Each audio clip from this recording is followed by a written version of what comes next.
there's no one unique magic formula to do sales. Sure. The fear of not being fired, and you understand that in your subconscious. This is where the magic of a really elite seller appears. The best advice that I have for you is that you don't ask for permission, you ask for forgiveness. If you go to ChatGPT and you just say, hey, GPT, create an email for me so I can sell better. What do you expect? Alan Ruchtein didn't plan to become a sales coach. At 21, he was running a tech company in Argentina. A few years later, a car accident changed everything. He moved to Spain, started from scratch, and became one of the most trusted voices in modern sales. No fluff, no theory, just real lessons from someone who's lived it. Do you have a favorite strategy in regards to outbound, or a favorite channel that you focus a little bit more than the rest of them? The email is just the what we click on send, and that's what you receive. And most likely, companies start by the end, by the email. With your experience, what do you see of AI in sales, and what can you advise those that are watching us to not do while using an AI, and what they should instead be doing with that AI? So the first thing that we need to understand is Eat coffee with experts. Alan, how are you doing, my friend? hey, man, I'm so happy to be here. Thank you for having me. Thank you for pronouncing my last name in a really good way. To be honest, I don't even know how to pronounce it because coming from happens with different me as places, well. yeah, and it's complicated. So thank you for that. And again, I'm super excited that I can be of help, first of all, and secondly, and most important, let's have some fun here. Let's Let's a have nice some conversation. fun. Let's do it. Thank you for having me. No, of course. I'm the one thanking you for being here. Everyone can already see how happy I am just to having you here on the show. So instead of me just being a fan, I'm just gonna ask away. Alan, why does Victor like you so much? How did Victor meet you? How can people meet you? Just share with us a little bit about your story, about what you do today, how important your job is to a lot of people, and we can just get along with it. All right. So I think that's a question that we need to ask to Victor, basically. But besides that, and I'm kind of red right now. I'm flashing because I don't want to have all the lights on me. But basically, to But you're answer, having. man, to be completely transparent, and this is something that we spoke about even via email together, and we've been in contact for a while already. But for the people to understand where I'm coming from, I'm from Argentina originally. I was born and raised there. I lived a couple of years in the US when I was 7, 8 years with my family. Then we moved back to Argentina. And then, long story short, I don't want to bore anyone here. I finished my university here in Barcelona, where I am right now. I don't want to say the number because that means that I'm really old, but this was like 11 years ago, basically 11, 12 years ago. Yeah, You're so so I finished. old. I'm so old, man. Oh I my am. God. I finished my university like 11 years ago. I got back to Argentina. I moved back to Argentina, and I said, hey, you know what? I loved Spain. In 6 months, I will be there doing something. I don't know. Those 6 months became 6 years where I did a lot of things back in Argentina. And finally, I settled down here in Barcelona back in 2019. And yeah, here I am. And that's where the real magic happens, to be honest. But I think that there are many things in the past that put me to where I am right now. Awesome. So you arrived in Barcelona before COVID even was a thing. What a timing. Yeah. How Yeah. how Yeah. was it? How was it for you to like newly arrived in a different continent altogether? I know it wasn't your first time, as you said, Yeah. but how was it for you? It's a great question, man, because basically I had this feeling, I had this perception of Barcelona being a student, and when you are a student, it's totally different. You are more in that mood of going out, visiting some places, getting to know the place. I had no idea what it was Europe at the time. My whole life was going back and forth from north to The south, like Americas, right? yeah, Americas, part of my family history.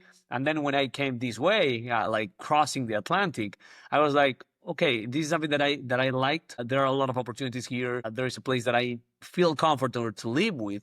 And then when I really thought of moving here back in 2019, it was a pure consequence of having a car accident back in 2018 that I almost died.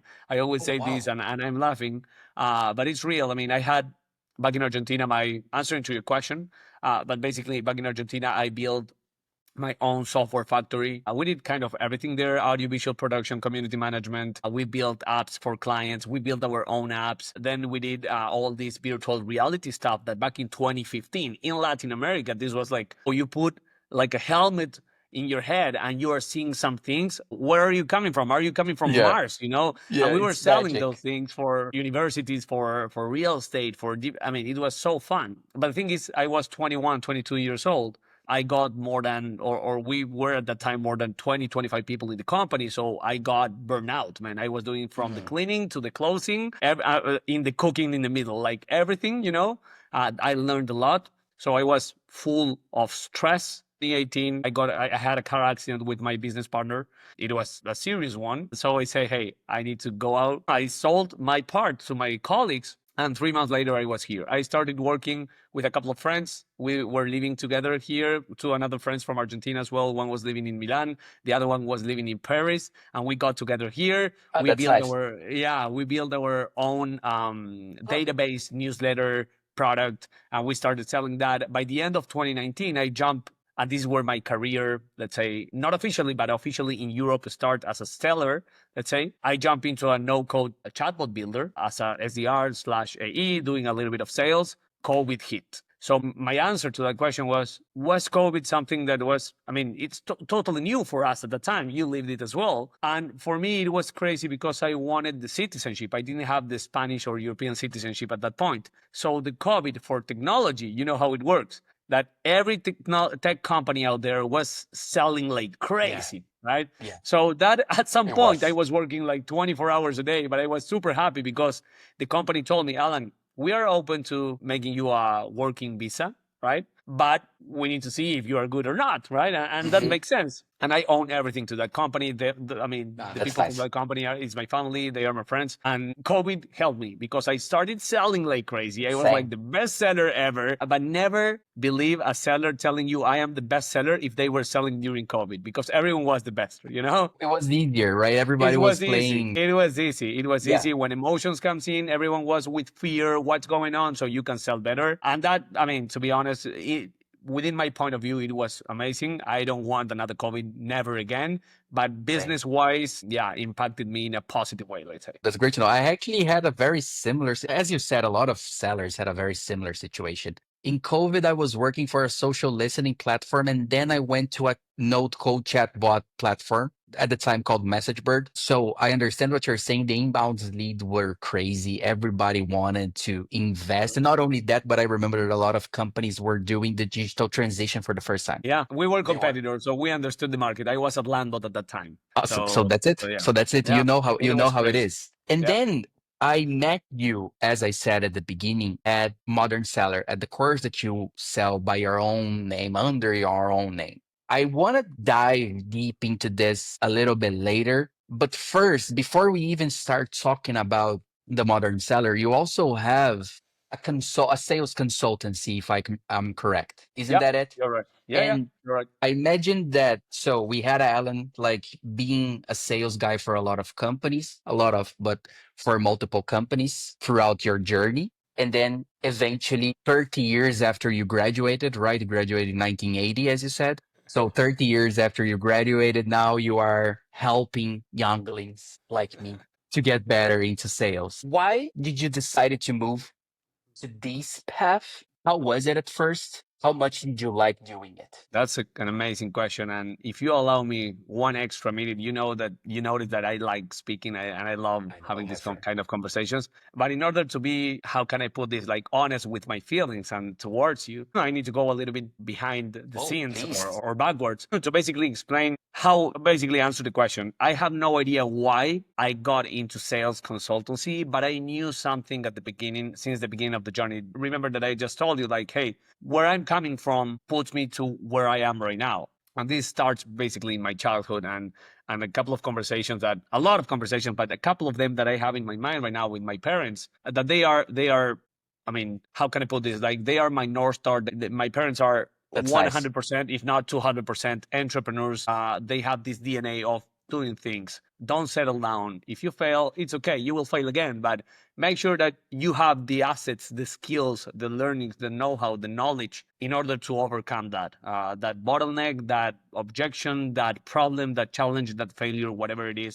And at some point, I never understood that. I was just growing with that, like when you see that every day, at some point you have it inside of yourself. So that's why when I was like 15 years old, I built my own clothing brand. And I was selling like, t-shirts and it was a total failure. I made a lot of money by the time being a young boy, a lot of money, a couple of bucks, but it was a lot of money for me. For But young kids, right? With a lot of money, living with your parents Yeah. and and getting a couple of $100, it was like, oh, and I was having fun doing it. So it's like, hey, I had this mindset of I want to be a businessman. I want to build. If you asked me 10 years ago when I started, or 100 years ago when I started, I was like, Yeah, if you 100 ask years. me, exactly, when you ask me, I was like, I will build the next Twitter or the next Facebook or the next whatever, and I will sell it to Google at $100 billion. All right, that was my mindset 10 years ago. For sure, I didn't make that happen. And if you ask me right now, long story short, and that's where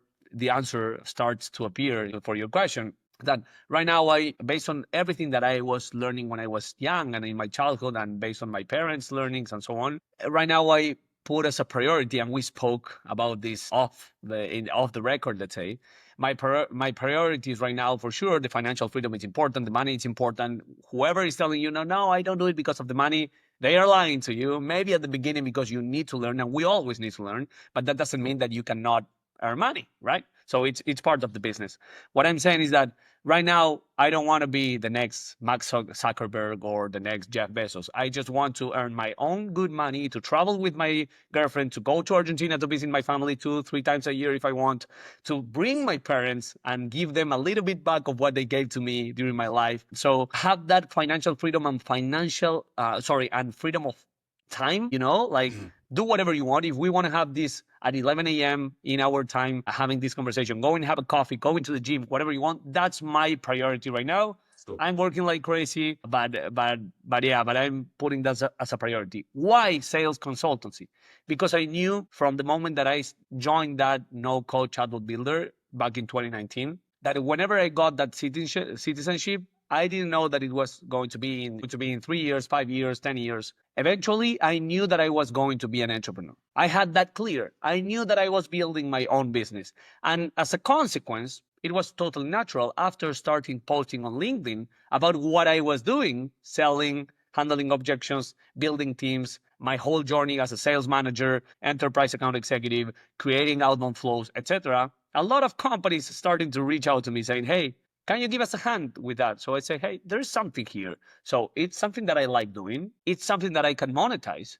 There are companies that needs that skill, and I'm getting my citizenship in 3 months. So maybe there is something that we can put together here, right? So nice. after I got my paper, I said, hey, maybe I need to jump into the swimming pool. It wasn't an empty swimming pool because I already had some traction, but that's where I ended saying, okay, let's start consulting. From there, I know that I was optimizing all that flow and all the process and how I go through my customer journey, the buying scenario, for sure, getting higher ranges because I became better and better and better at doing it with a lot of feedback and a lot of training. But that's how I eventually ended up there. Pure consequence, understanding that I was going to do something about it, basically. Nice. Well, it's so nice to see the journey of the hero. You know how it all started and how you are right now, helping and just making sure to spread the word. Because I met you exactly as you said by seeing your content on LinkedIn, by seeing you posting about handling objections, going to demonstrations, following up, and everything else. And as a sales guy, one of the things that I notice right now is you have a lot of people who pretend to know how to sell on LinkedIn, and they just go with those huge content about how you need to position yourself in order to hit your quota. But then you start looking at the smaller letters and you see that the guy knows nothing. It's all ChatGPT generated. But then there is who shows by every single content that you know what you're saying. So why don't we just, take 2 minutes to talk about modern seller? What is the modern seller? How does the modern seller helps people like me, like you, 50 years ago, or even those interns, those sales interns that are starting right now? That's a great question, and to be honest, it's a simple answer. So what I wanted to do when I started the Modern Seller program basically is democratize, if that's the best way to say it, Hmm. democratize sales for everyone that it's even starting or a little bit more advanced, or even for sales managers that are transitioning from either account executives or marketing roles to sales roles. So what happened? I understood after more than 1.5, 2 years of being doing consulting, and after more than 9 years, 10 years in the trenches, specifically as a seller for companies, that as a seller, I had trainings, I had better companies, not so better companies giving me ramp up process trainings, ongoing learnings, and so on. But most of them were about how you can sell better by understanding our product, Hmm. and not how you can sell better by actually understanding how to sell better, right? Hmm. How to understand your prospect problems, your client needs, the market evolution, the trends, the things that are working, the things that you need to adapt, how to use psychology in order to, I mean, we are humans, emotions sell, the ROI justifies. You need to touch my nerve. You need to trust me. You need to make sure. And if you're selling enterprise deals like long sales cycles with more than 100K per year or even bigger deals, man, you need to make sure that you are really good at what you're doing. It's not just So, about showing my screen. This is what we do. Here you can click here. Here you can click there. This is what the solution does. That's a product guide. We are not a product guys, right? So the modern seller basically was a pure consequence of having a lot of discovery calls, me trying to sell my consulting services, right? So, wow. and again, it's a solution to a problem that I didn't know that I had to build. Again, there are a lot of great creators out there that are putting a lot of different programs, and I strongly believe that the more the better, because we need to give all the audience as many options as they want. They can buy from me, That's they can buy true. from another. I don't care. I'm happy that sellers become better, because if not, what happens is that when you go and ask someone that is not in sales, and they tell you, "Hey, Alan or Victor, what do you do?" "I'm in sales." Mm. You can see it in their face. We That's are true. bastards. We are Yeah. Oh, you're going to take my money out. That's when you don't know how to sell. That's what most people think a seller is. So that's why we need to become better. So it was a pure consequence of having conversations with sellers, and I understood that, again, business wise, I was having a conversation with a junior SDR in Spain or in Portugal or in the US that for sure are making more money than here in Europe in the same role. But again, Same. the True. cost of life is it's more expensive. So, and they were telling me, Alan, I love what you're doing. I would love to work with you or to someone similar to you, but there's no way that I can put half of my income into a 1 month program with you, right? Mhm. So I said, hey, if I'm having this feedback and this feedback once and again, maybe I need to build something that is more, I would say, more easy to access, that it has all the information, that I can update it with more resources forever and ever for you to have it. And it will be cheaper than having myself working with you one on one all fucking day. Sorry for the wording, right? Of course not. But still, what we were going to do together, it's what I put in the modern seller. So it's not that you're missing something and that I'm tricking you. But instead of, I don't know, paying 10x, you just go with 100 and you get the modern seller program. And I'm super happy, or whatever the program is. And I'm super happy that you can have access to me or to whoever the content creator it is, and start making better decisions, sales speaking, right? So it was a pure consequence. And my question started like, hey, Victor, if I build something that is exactly what we were about to do in our one-on-ones, but 10 times cheaper, and you can do it at your own pace with full lifetime access, and everything that I added will be updated to you. That would be something that would be interested for you. Absolutely. Where can And I it buy it? was, it was. That's the So thing. so I put everything that I was building into a document, and I ship it. And that's the main goal. Then if you tell me, Alan, again, how many modern sellers did you sell last month? 44, 59, 150. Okay, amazing. The more the better. That means more money, more people understanding that they like it. I mean, it's business at the end of the day, but that business could be a win-win situation, right? That's what I I'm agree. saying.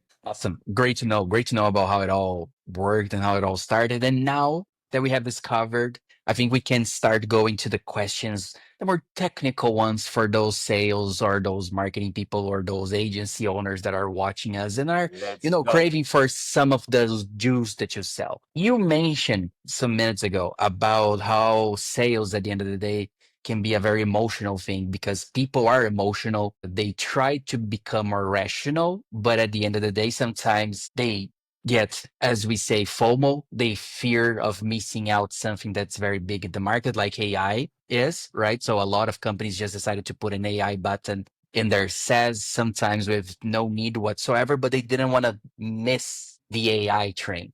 So coming back to the fear of missing stuff, I would say that a lot of sales reps, they ignore psychology in their outreach, for example, or even in the demonstrations and everything else. But I can see that you don't ignore it, that you know how to leverage it for yourself. So is that a trigger, a psychological trigger, emotional trigger, or even, I don't know, step or an action that you do that really works?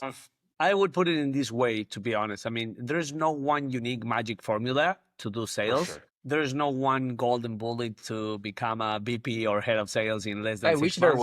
was, but yeah. Exactly. We will be all millionaires by this point, right? With no Yes. stress in 6 months, VP of sales, and that's it. Oh, that would be I awesome. mean, if that's the case, I mean, it's insane. And I'm telling you, I'm always saying this, even when I speak with head of sales or VPs from multi-billion-dollar companies. I was working at Revolut and I have colleagues there and similar companies like that one. And I'm telling them like, hey, I'm not in the capacity or I don't have the skills that you have in order to do what you're doing. Mhm. I can tell you, I mean, you are amazing. What you guys do there, managing a full company, multi-billion dollars, I'm not able to do that. But what I know that I can help you with is go with your sellers, with your team, and understand why they might be missing, failing, or why they might be doing things right, and how we can scale that up. So, answering to your question, again, there's no one magic formula. I know aggressive people, sharks, that works really good, and they are hitting quota. And at the end of the day, sadly, but it's how it works, we are measured by results. So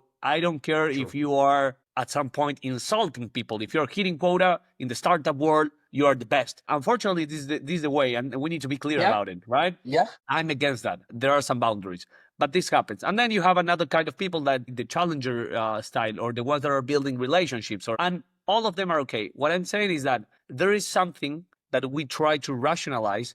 And if you allow me, I strongly recommend a book that it's called "Sell to the Mind, Not to the People" from That's great. Thank you. from Jürgen Klarich, I think it is. In fact, in Spanish, that sounds really even better because it's like they are playing with the words, like With the word. right. So it's like really good. Mhm. And in that book, basically, this guy that is a neuroscientific guy specifically for sales, right? He's saying, hey, we tend and we try to rationalize every single action that we go through and decision that we go through in our day. From speaking to our mom, girlfriend, colleague, to convincing our boss, to selling something, to going to playing sports or staying at home. So everything that we do, we're trying to rationalize it. But there is something emotional behind that rationalization that if we understand what that is, we crack the code. Yeah. Right? So here is where the answer appears. I always try to work this with whoever the company that I'm working with. It's, guys, the first question that I always ask, can you tell me in one line, and this puts me in the scene, how well you know your scenario and your game, right? Like, based on what you're selling, can you explain to me, if I'm your prospect, which prospect should I be? Which role title should I be? And why I should care about what you have to tell me? 99% of the times, the answer starts in this way, Victor. And they say, okay, so you are a, I don't know, head of sales or a CMO or a CEO or whoever, depending if you're selling to IT, to this one or to the other one. And they start like, I know that nowadays technology became really complex. Okay, super like vague and abstract, right? Yeah. But so that's why we build Lost. You're lost. You said one line that it's awful, and on top of that, you started speaking about you. That's because you It's you not were about you. trained. It's about them. You were trained to sell your product, not to sell the needs and the emotions. Every time that I ask this, I'm thinking, please say something that could be relevant to me. And I know that the environment and the market is really tough right now. So we build this blah, blah, blah, blah. I lost you. I'm not listening to you anymore. So the first thing that we need to understand is what are the things that you care about as a head of sales? Business-wise, I don't care about the persona at the beginning. But as that persona, what are the things that you care about? What are the things that you're being measured for? What are the things that you're responsible for? What are the KPIs that you need to impact? What happens if you don't impact those KPIs? Maybe you're fired, right? So how can I put in some words something that will save you the fear of not being fired, and you understand that in your subconscious. This is where the magic of a really elite seller appears. It's tough as hell. It's so difficult to put that into words because you have on the other side someone that is stopping you, that is giving you objections, that is not willing to giving you information. But if we understand our prospect, if we understand how our solution tackles some emotional thing, then we can drive that into a rational topic that they will say, this is what I need. You know what I'm meaning, right? Yes. Yes. Wow. Yes. This is the main goal of it, basically. And this is how we train people, basically. Go to the understanding of the emotional thing behind it, and let's convert and translate that into a business case. And then we have all the different skills based on that persona. Maybe you are more extrovert, maybe you like more cold calling, maybe you are more challenger. So based on that, every persona needs, or every seller needs to be adapted differently. But that's Agree. overall. Yeah. I agree. You just said a trigger word to me, which gave me a lot of war memories, which was cold calling. Nice And topic. I know that a lot of people will resonate with me here as well. But let's not only talk about cold calling, but outbound as a whole. Again, coming back to your course, I daily access it because it teaches so much about so many different outbound strategies. But for those who are still not in the course, who are still not there with us, I would like to start a conversation right now about the strategies that you tested, because you tested a lot of them. But some of them usually bring more results. I'm not going to say quicker or better, but they bring more results than others naturally. And it also depends on the market. It also depends on the target, on the personas, if it's a B2C, a B2B, a long one, a quick one. But overall, right now, 2025, Yeah. do you have a favorite strategy in regards to outbound, or a favorite channel that you focus a little bit more than the rest of them? Or do you treat them all as equal childs and there's not a single favorite one? So let me split the answer in a couple of things because there are many questions here, if you allow me. So Of course, of course. no. That's awesome, man. And it's a topic that we can discuss until the end of days, I guess. But I will try to make it short for the sake of time as well. But basically, no, I don't have a one unique preferred channel, because depending on each client and depending on what they sell and how they are used to do things, I try to adapt my strategies, because I'm not that kind of guy that will come here and say, I know and I have the hard truth. You stop doing what you do and do what I say. No, let me understand what you're doing, what happens, what are the results, what we can do better. So it's easy going for them as well, right? So for sure, maybe I like more the copywriting style. So email and DMs is something that I like a lot to combine, but that doesn't mean that I don't like cold calling. Cold calling is still the fastest way to build momentum and pipeline, because you pick up the phone and boom, boom, boom, right? Then there is a thing, it's hard as hell to do that. So you need some other skills and some other things on top of that in terms of tech stack in order to make it happen. But I don't have one unique preferred channel because it depends on the scenario. What I would say is that the problem that I see happening again nowadays, Victor, is that imagine that let's tackle outbound in a natural, normal email campaign, right? Cold email, let's say. What happens, and this happened to me last week with a client, and it happens all the time. When you don't, everything is connected, man. When you understand that everything is connected, it's so, I wouldn't say so easy, but easier to understand where we need to fix things. So for example, with this client that I'm working right now, what happens to them is that they are telling me, the CEO or the head of sales that hired me told me, hey, our emails are awful. It's complicated for us to book meetings. We are not having any results. So I'm not sure if the team is doing it right, etc. But I'm not an expert on outbound, so I need your help, etc. And then the problem is that's just the tip of the iceberg. The email is the last piece of everything that we do beforehand. The email is just the what we click on send, and that's what you receive. And most likely companies start by the end, by the email. Why? Again, because we know what we sell, we know our product, we put that into our words, everything that we can. If we have 25 solutions under 3 business units, we try to put everything in one email. That's insane. So it's like a Bible long email where we put everything there, and we start, and then we say, okay, these type of emails are for CEOs. Then we change 2 wordings and we send it to CFOs. And then we change 2 wordings and we send it to the HR people. And like, man, you are going to fail, straightforward. I'm telling you that. If you have a couple of replies, that's pure luck. Why? Because everything is connected.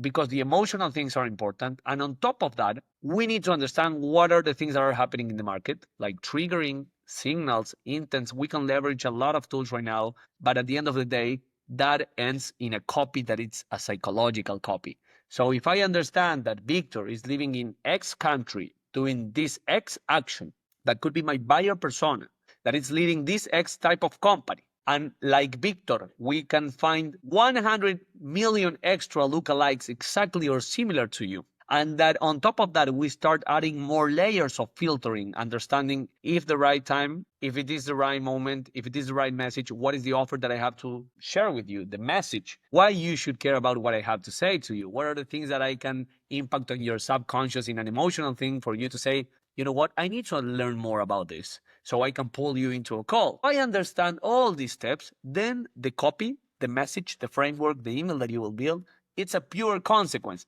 And this is exactly what we did. And the process became easier. So this is the process that we did with this company. And basically what happened is like they were jumping into ZoomInfo or Apollo or whoever the tool it is. Boom, build the list based on the filtering. I have this list. I have the copy. Send.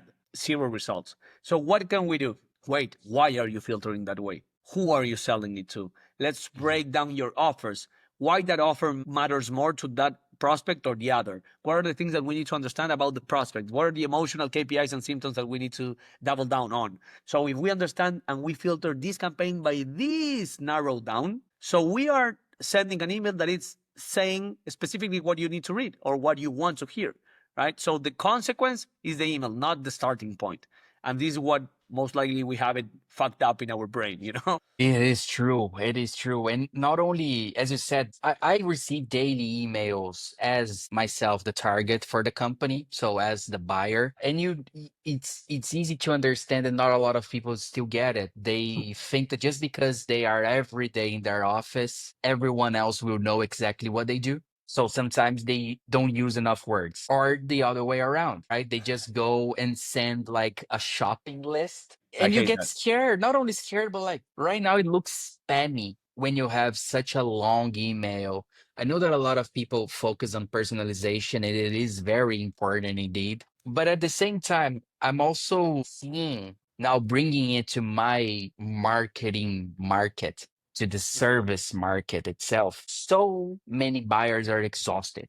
They're so tired of opening up their emails and seeing another agency coming and selling services, another freelancer coming and asking for their time. And they don't, most of those sellers, they still don't understand that it's not about them. It's not about the seller. It's not about their product. It's about the buyer. It's about the persona. It's about their pains. And having you around, it is indeed so much necessary for those people to understand better how it should work. But now, Absolutely. coming to exactly what we're talking about, during COVID, for example, the Allens and the Victors, they were every day typing out emails, replying back, following up, using our own brains to come up with content. But now we have AI, and AI helps, right? AI definitely helps us speed some things, move forward quicker, come up with ideas faster, do our research with, not 10 open tabs open. You just ask and you have a little bit more of information. But at the same time, it's making people lazier because they just think that they just prompt the AI and something magic will come out of it, and that's it. So with your experience, with how long you've been doing it, with how much you know, what do you see of AI in sales, and what can you advise those that are watching us to not do while using an AI, and what they should instead be doing with that AI? This is a great question. And let's try to answer this to the masses, not just to the go-to-market engineering that is using AI Perfect. for something super specific that maybe Perfect. we don't have even the skills. Besides,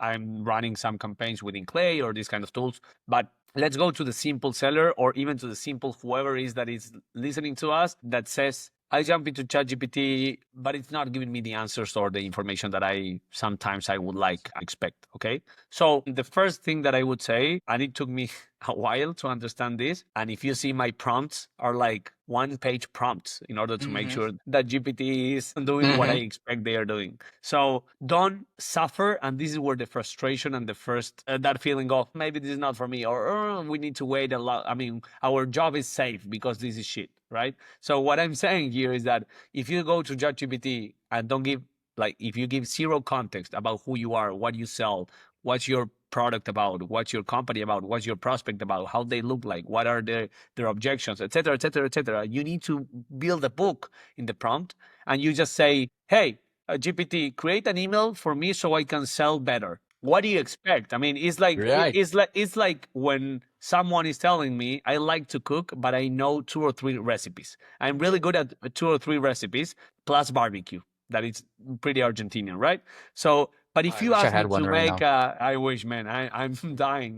But if you ask me, Alan, cook a carbonara pasta with this and that with garlic. I mean, I will screw up, man. So imagine that if you come to me or my girlfriend or whoever, or my mom, my friends, and tell me, Alan, why don't you cook us for us tonight? That's the only prompt that you give to me. It's a silly Yeah. example, I think, but it's a good No, but analogy. no, So it is good. Don't worry. what do you expect me to do? If you are expecting a carbonara pasta and I'm making you a overcooked, super hard to swallow steak, you will feel disappointed. Yeah, but it So wasn't what I'm your fault. exactly, but it wasn't my fault because first I have no idea what you wanted, and second you Hmm. didn't tell me what you wanted. So here's where the example appears. That is, make sure that you use ChatGPT. At least this is how I do it, and it gives me a lot of results by inputting and adding all the information that it's a must for ChatGPT to understand, and even the information as examples that you like and examples that you don't like,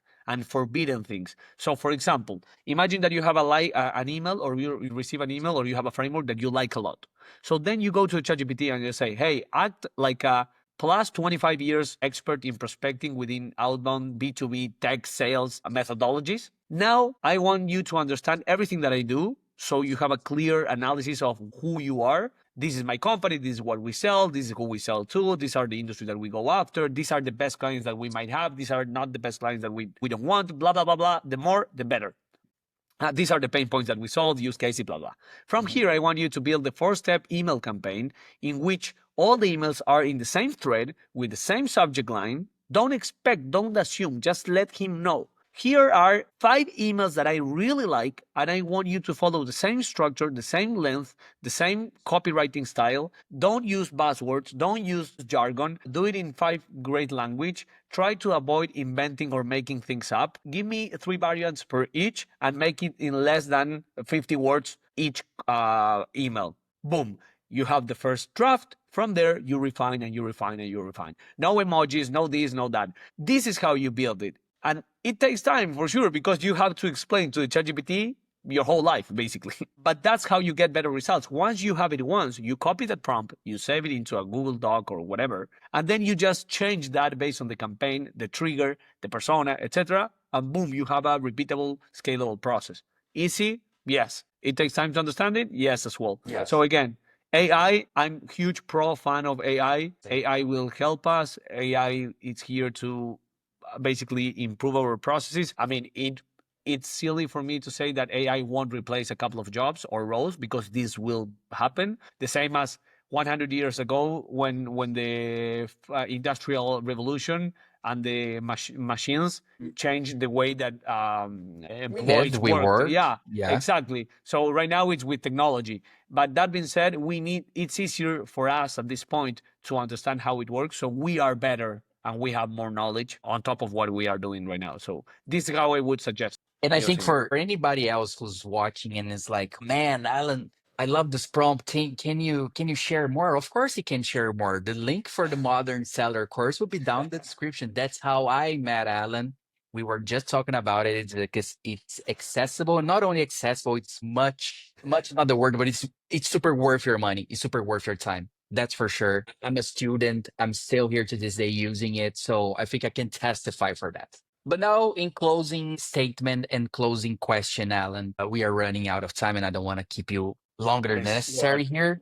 But as I said at the beginning, we have a lot of people watching from different markets, different places, different personas and targets. However, we also have a lot of people that are watching us that are starting their own thing or that are starting their sales careers or that are starting their consultancy firms. So for those who want to follow your steps, What are the advices that you would give that person now with the tech that we have now and with the experience that you gathered thus far? Would you prompt them to follow a specific route first and then maximize further? Or is it more of a you do you as long as you have passion? But even going further down the line, how much would you tell them to study about sales? And how much would you tell them to understand that sales is not only, "Hey, I'm Victor, I do X and Y and Z, are you interested?" So basically, sales is not that.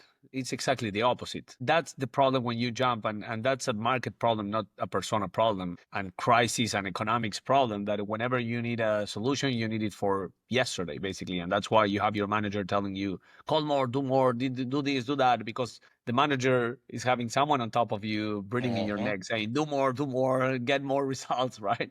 So it's like a pain in the ass at some point. And sales is exactly the opposite to just calling or sending emails, or that's the action. But what it's True. selling specifically, it's way more different than that. I mean, if I have to give, I feel comfortable and not so comfortable with the answer because I don't think that I am like a guru. I'm not far away from there, but someone that you can say, hey, I want to be like Alan, or I want to go through Alan's path.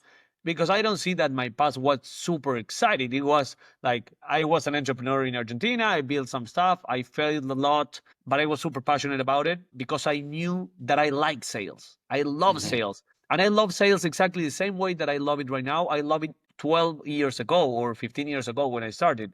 But I just knew that I loved sales and doing business. But if you compare, or if I compare myself 15 years ago to how I sell today, totally different person, right? But I'm still loving the action of building things. And you, Victor, saying, want what Alan is doing, or I need what Alan is able to give me because I know that this will be of value. And in the end, it will be of value, right? So I love that dancing of negotiation, fighting a little bit around the Mhm. pricing, going back and forth, involving stakeholders. That's like a huge dance for me, and I love it and I enjoy it and I suffer. And my girlfriend always tells me because when a client says to me, "Okay, let's move forward," like boom, super fast. It's like, what happened? I mean, the price was so maybe it's small. I mean, I could go higher, Yeah.